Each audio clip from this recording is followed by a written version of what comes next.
O programa de hoje destaca o que podemos considerar um homem da Renascença nos dias atuais.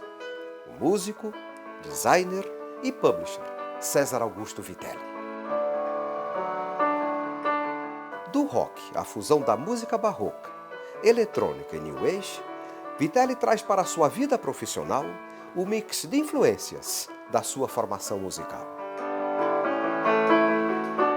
Vamos conhecer um pouco da trajetória do homem, que fez do seu sobrenome uma marca forte e referência de qualidade nesse mundo criativo da música, design e publicações. Do primeiro recital como pianista, em 1967, em São Paulo, até hoje, Vitelli não parou de fazer o que mais gosta: compor e tocar. Criou centenas de composições em diversos estilos e tocou com músicos brasileiros e estrangeiros. Até show de abertura de Tom Zé teve. Venha conosco para conhecer um pouco a trajetória do lado músico do Vitelli. Na realidade começou na vitrola da minha avó. Quando eu visitei a casa da minha avó, ela tinha um móvel gigante. E, lógico, toda criança gosta de abrir porta para ver o que tem dentro, né? É natural, né? E aí tinha aqueles discos e eu falei, mas para que serve isso aqui? Aí minha avó foi lá e colocava o disco e tocava e eu ficava admirado. Como é que pode, né? Uma coisa dessa, né? Por isso eu comecei a me encantar, porque eu achava admirável. Puxa, a música ela te traz ela te cria um ambiente, né? Se você está disposto realmente a ouvir. E por isso que eu comecei a me interessar por música. Aí eu comecei a visitar a casa da minha tia que tinha um piano. Quando eu vi que eu apertava uma tecla e aquele negócio dava um som, né? Eu falei, nossa, mas todas as músicas são feitas assim? E a minha tia era professora de piano, ela falou assim, sim, todas as músicas são feitas assim. 7 notas é o que se resume todas as músicas do mundo.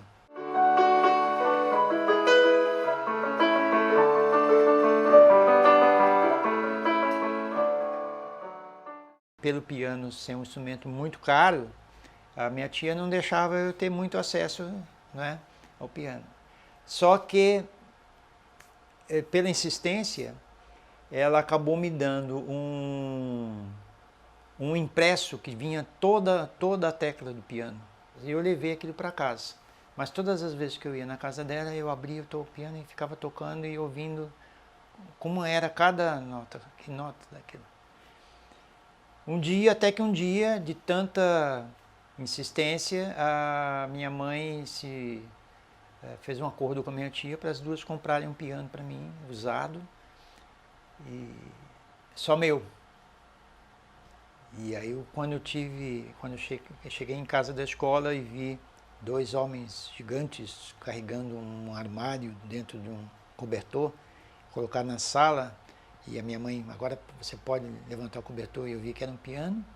Eu perguntei, mas de quem que é esse piano? Aí ela falou, é teu. Aí eu abri a tampa do piano e comecei a tocar. Aí ficou todo mundo, mas como? Quem que te ensinou a tocar piano? Eu falei assim, não, a minha tia me deu aquele papel que tem as cordas. E a minha vontade de tocar era tanta que eu guardava as notas que estavam lá e tocava no piano. Muito bem, diante dessa cena, a minha mãe resolveu me colocar numa escola de piano. Uma professora particular que ela tinha o hábito de fumar.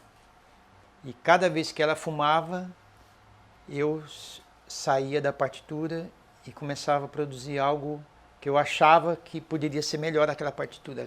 Essa primeira parte está linda, está ótima, mas aqui ele poderia ter feito isso. E aí eu ia alterando, cada vez que ela saía para fumar, eu tocava o que eu inventava, né? Até que um dia ela me convidou para me apresentar num desses recitais de escola, né? Mostrar aos alunos e tal. E o que você quer tocar? Eu quero tocar a 40ª Sinfonia de Mozart. Ah, você estudou? Não, eu estudei. E no dia da apresentação, eu sentei ao piano, comecei a tocar a primeira parte e a segunda parte eu toquei a minha parte. E aí eu só vi assim na primeira fileira as faces assim mudando, né? Mas continuei. Terminada essa apresentação, ela me chama e fala assim, olha, essas moças, essas mulheres aqui querem conversar com você. Eu falei, lá vem bronca, né? E aí elas perguntaram, de onde é que você tirou essa partitura, que ficou maravilhosa. Foi aí que eu falei assim, eu acho que eu sou compositor.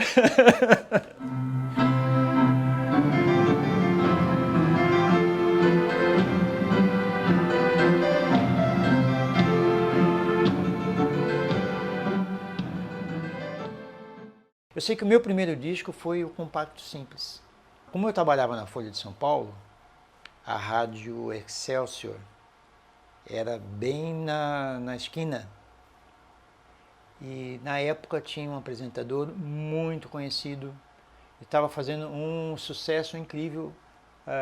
Na hora do almoço, o único programa na rádio era o dele. É um tal de Fausto Silva. Ele tinha um programa chamado Balancê. Eu cheguei lá, a Dulcimara Parisi foi que me recebeu. Você não precisa nem ouvir, veja a letra. Se você gostar da letra, aí ela leu a letra, você pode vir amanhã. Eu sei que eu fui umas 3 vezes no programa dele, mas só que antes dele ir para a TV, ele também foi para a TV Gazeta. Ele tinha um programa chamado Perdidos na Noite. Eu também estive nesse programa.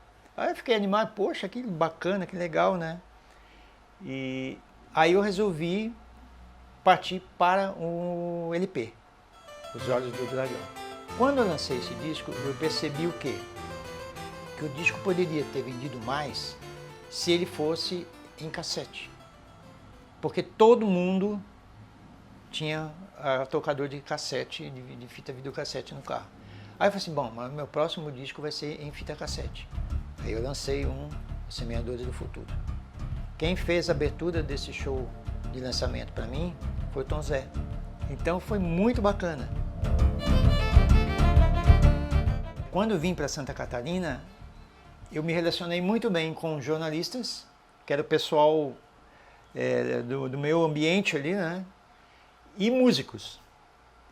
E esse meu amigo o Renato Rizaro, que disse que eu tinha que ficar aqui, ele criou uma estratégia. Eu falei assim, esse cara vem para cá e eu só tenho uma chance de fazer esse cara ficar aqui. Ele morava no Campeche, ele reuniu 80 músicos que tocavam os instrumentos mais exóticos que você pode imaginar e fizeram um sarau na hora que eu cheguei. Das 5 da tarde de um sábado às 5 da tarde do domingo. Foi 24 horas de música ininterrupta. Essa foi a recepção que eu tive aqui. E essa vinda minha para cá foi uma mudança de gênero de música, porque em São Paulo eu fazia rock pauleira, que eram minhas grandes influências na época, né? Era Led Zeppelin, Black Sabbath, Deep Purple, aquelas coisas maravilhosas, né? Não que foi programado isso, né? Eu acho que pelo fato da cidade, o contexto de calma da cidade e natureza e também o estado de espírito teu de mudança fez com que, de uma certa forma, eu voltasse às minhas origens lá eruditas do começo. Só que não erudita puro, mas misturado com a música eletrônica que eu fiz e que ficou lá germinando, aí até que os dois brotaram novamente. Foi quando eu lancei o CD Fractais. O CD Fractais, ele foi lançado no mundo inteiro.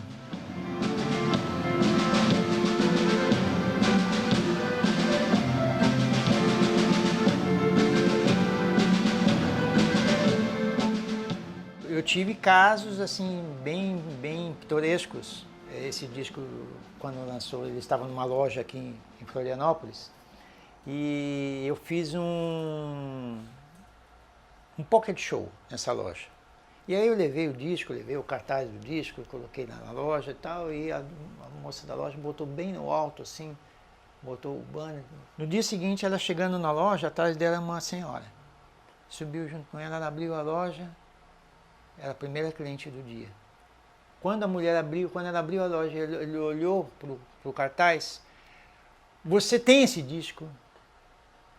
Ela falou assim, tenho, porque o meu filho mora no Japão, ele disse que todo mundo adora esse disco, mas é muito difícil achar esse disco lá. Quantos discos você tem que eu vou comprar e mandar para ele? Como é que você imagina uma coisa dessa?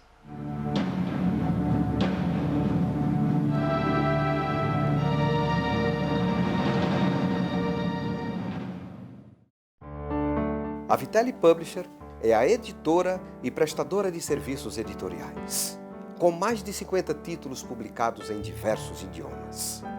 Um dos grandes destaques é a discografia completa do músico Belchior. Um encontro que rendeu boas lembranças. Quando o Belchior veio fazer a turnê dele em Santa Catarina, ele foi no meu escritório de design para a gente conversar sobre o que seria essa turnê, as músicas que ele iria cantar e para a gente poder produzir as peças de divulgação e tal. O primo dele ainda é meu cliente até hoje. Lançamos a semana passada o livro Cancioneiro Belchior, que é com toda a discografia completa dele. E nesse livro o professor José Gomes fala sobre a personalidade do Belchior em relação, por que ele compunha daquela forma. É um livro extremamente imperdível, né? Por fim, vamos falar do designer Vitelli e como a atividade marca o tripé nesse case de sucesso.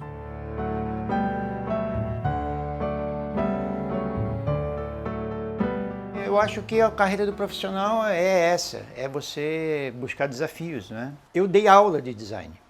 Quando eu vim para Florianópolis, não tinha escola nenhuma de design. Praticamente, não sei se eu fui o primeiro, mas eu estou lá na fila lá dos primeiros, né? E pelo Senac.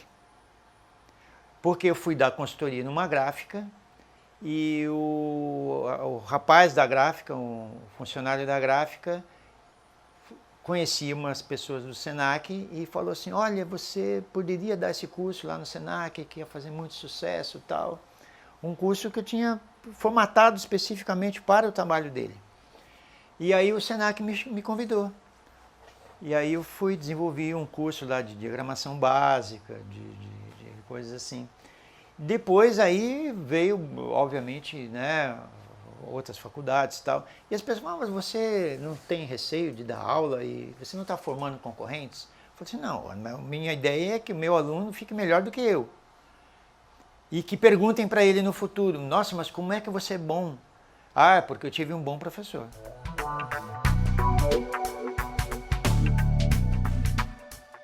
A afinidade é o primeiro passo. Tem muitos empresários, até nessas empresas que eu fiz consultoria, que eles assumiam o negócio como herança ou como parte de uma dívida, ou como porque alguém disse que aquilo ali era legal fazer, porque dava muito dinheiro, não é? E se você não tiver uma afinidade com aquilo que você vai fazer, já é problemático para você entender o funcionamento, entender. Cada um tem um perfil de funcionário, cada um tem um perfil de cliente. São clientes diferentes. O cliente que entra numa sapataria para comprar sapato é diferente daquele cliente que entra no escritório de design porque ele precisa fazer uma peça assim, assim, assado. E aí, se você não entende, o cliente vem e fala assim, eu quero um folder. Aí, se você falar, tudo bem, como é que você quer o folder, tal, tal. Isso aí é um absurdo, eu acho. Você tem que perguntar para o cliente, mas por que você acha que você precisa de um folder? O que você quer de fato?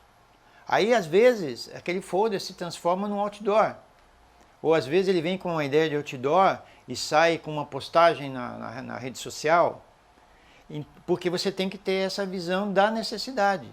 o cliente ele traz o conhecimento dele, ele acha que aquilo ali resolve para ele.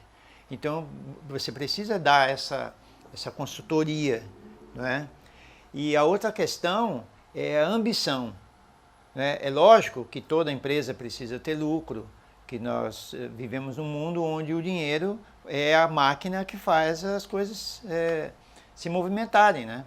Mas se você pensar, se você olhar para o teu cliente e só ver cifrão, ele vai perceber isso. Eu, quando vou atender algum cliente, primeiro que eu estou conhecendo uma pessoa nova. Isso é muito legal, né? E uma pessoa que veio até mim porque ela sabe, de uma certa forma, que eu posso ajudá-la. Então já se estabelece um relacionamento diferente aí de um relacionamento puramente comercial.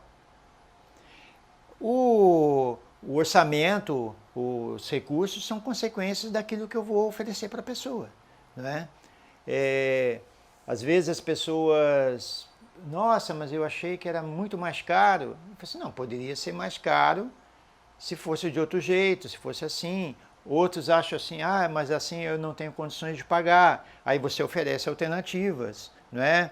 Todos têm a sua lista de desejos, não é? Não tem um ser humano normal que não tenha a sua lista de desejos. Eu também.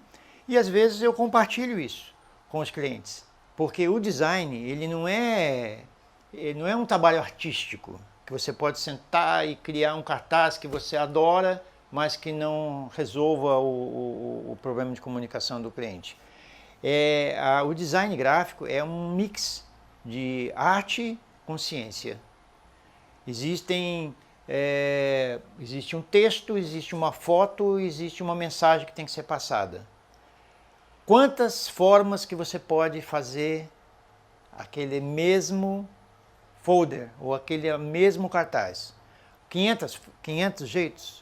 1000 jeitos? Mas desses 1000, quais são os mais eficientes? Quais os que vão funcionar melhor para o negócio dele, para o público dele? Não é? Não existe fórmula perfeita, porque o mundo ele vai transitando por uma série de informações e que elas se alteram, e que elas se complementam e que elas se modificam. Então você tem que também estar muito sintonizado com o universo da comunicação de cores, de forma, das tendências, influências. Então, o teu período de trabalho de 8, 12 horas não se restringe apenas a você ficar ali. Dentro dessa pizza aí de 12 horas, você tem que dedicar no mínimo 1 hora para saber o que está acontecendo, para conhecer as novas tecnologias, novos recursos e ver o que os teus concorrentes estão fazendo, que é a coisa mais saudável que tem. Então o cliente, quando vem, ele tem essa consultoria, tem esse lado do professor que vai explicar para ele, para o mercado. E eu acho que essa soma desses fatores todos foi conduzindo o escritório aonde nós estamos hoje.